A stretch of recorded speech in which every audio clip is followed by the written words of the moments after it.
মনে যারে দিয়েছিলাম,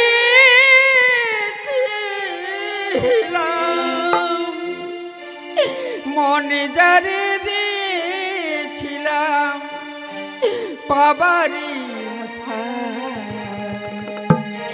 পাবারি আশায় ভাবিনি এত জ্বালা ভালোবাসায়, ভাবিনি এত জ্বালা ভালোবাসায় মনে যারে দিয়েছিলাম, মনে যারে দিয়েছিলাম বাবাজি আশায় ভাবিনি এত জ্বালা ভালোবাসায়, ভাবিনি এত জ্বালা ভালোবাসায়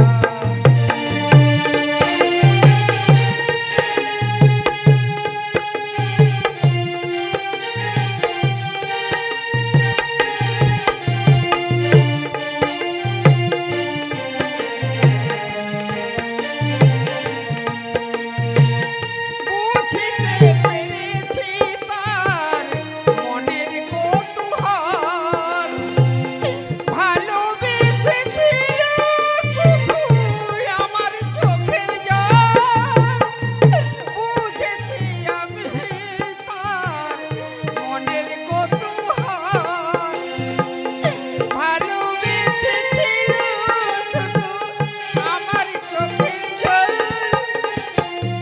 হারায়েছি সব কুল আজি আমি ঝরা ফুল, আজ আমি কত অসহায়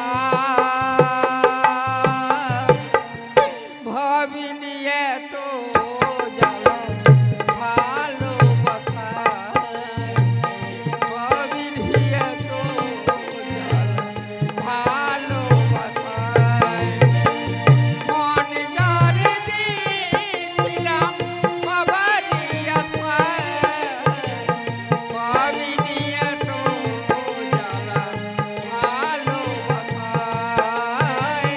ভাবিনি এত জ্বালা ভালো। হায়রে হায়রে নিষ্ঠুর সমাজ, আমি ভালোবেসে বিয়ে করেও কি যন্ত্রণায় আমি ভুগে মরছি। সোনালি, সোনালি, কি তুমি এখানে একা একা? এ কি তোমার চোখে জল? বুঝি সোনালি, তোমার দুঃখ আমি বুঝি। মাঝে মাঝে মনে হয় ভালোবাসা নিয়ে তোমার কাছে আমি আসি, এসে তোমাকে আমার ভালোবাসা দিই, তোমার ভালোবাসা আমি নিই, কিন্তু আমি পারি না। কেন জানলে? যেন মা মা মাঝে মাঝে এমন কথা বলে আমার মনটাকে বিছিয়ে দেয়, নয় আমি যেন তোমার কাছ থেকে অনেক দূরে সরে যাই। কিন্তু সোনালি, বলছিলাম কি তাই যে সেদিনের কথায় তুমি কিছু মনে করো না? না না, আমি ওসব কথা মনে রাখিনি। বেশ বেশ। সোনালি, বলো। আমি নয় তোমার কাছে একটা বড় আশা নিয়ে তোমার কাছে এসেছি। আমার কাছে? হ্যাঁ, আশা করি তুমি আমার আশা পূরণ করবে। পূরণ করার মতো হলে নিশ্চয়ই পূরণ করব। বলো বলো, কি তোমার আশা? মা আমাকে 2000 টাকা দেবে বলেছে, যদি তুমি, যদি আমি তোমার এই গলার হাত ছড়ে দাও। না না, কিছুতেই না, কিছুতেই না। ওটা আমার তাহলে আমি জোর করে ছিনিয়ে নেব। ওটা আমি কিছুতেই দেব দাও বলছি। না না না না, দাও বলছি, দাও সোনালি, তাহলে তো দাও দাও। আচ্ছা তোমাদের শয়তানি।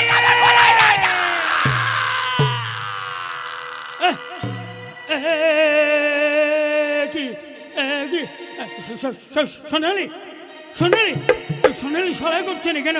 এর নাক মুখ দিয়ে রক্ত বেরোচ্ছে কেন? তবে কি সোনালি মরে গেল? সোনালি, শুনেন, এক্ষুনি বৌমার চিৎকার শুনতে বললাম। কি বৌমা এমন করে পড়ে আছে কেন? দেখো না বাবু,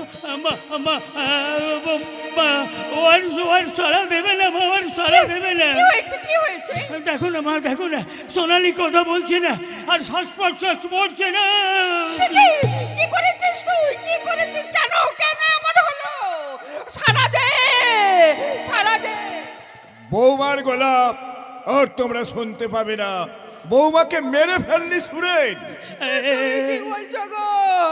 তুমি কি বলছো? ঠিকই বলছি সুরেন। কিভাবে বৌমার এই অবস্থা হলো? আমি সত্যি কথা বলছি বাবা। ওই মায়ের কথা হাতটা জোর করে ছিনিয়ে নিতে গিয়েছিলাম, ও দেয়নি। সেই রাগে তো আমি ওকে ঘুষি মেরেছিলাম। তাদের সোনালির কন্টিনালি ভেঙে নাক মুখ দিয়ে রক্ত বেরোচ্ছে। এ তুই কি করলি সুরেন? বৌমাকে মেরে ফেললি? সর্বনাশ! এখন আমাদের বাঁচার কি উপায় হবে গো? কোনো উপায় নেই। আমি বলি কি, বইয়ের গলায় দড়ি বেঁধে রান্নাঘরের আর কাঠে ছুটিয়ে দিলে হয় না? মরা লোকের গলায় দড়ি বেঁধে কোনো লাভ নেই। তোর তো এক কাজ করো, তোমরা মা বেটায় বৌমার কাছে গিয়ে বসো, আমি একটু ঘুরে আসি। তুমি এবার কোথায় যাবে হ্যাঁ, গো? তুমি- ঘরে গিয়ে সব ব্যবস্থা করে আসছি। হ্যাঁ। তোমরা ঘরে গিয়ে বসবে, চলো চলো। বাবা তো তুমি যাও, তুমি গিয়ে ওরে, থানায় গিয়ে ওরে বাবা, বাবাকে ওরে ব্যবস্থা বাবা, করে শোনেন, এসো। তোর বাবা যা চলে গেল রে, আবার থানায় গেল। আমরা এক কাজ করি, চল ঠিক আছে মা, ঠিক আছে। আমরা দুজনে হ্যাঁ। বইয়ের কাছে গিয়ে জোরে জোরে কান্না জুড়ে দিই, হ্যাঁ। লোকে বুঝবে কোনো রোগে বউ মরে গেছে। তুমি ঠিক বলেছো মা, তুমি ঠিক বলেছো। বাবা আসার আগেই কাজটা শুরু করে দিই। ওরে ওরে, আমার যে ভয়ে হাত পা পেটের ভিতরে ঢুকে যাচ্ছে রে। সারা পুলিশকে বিশ্বাস নেই, যদি আমাদের বেঁধে নিয়ে না, যায়। মা, না। ওরে বাবা শুনে, ওরে আমাদের কি হবে রে? তুমি কোথায় গেলে গো?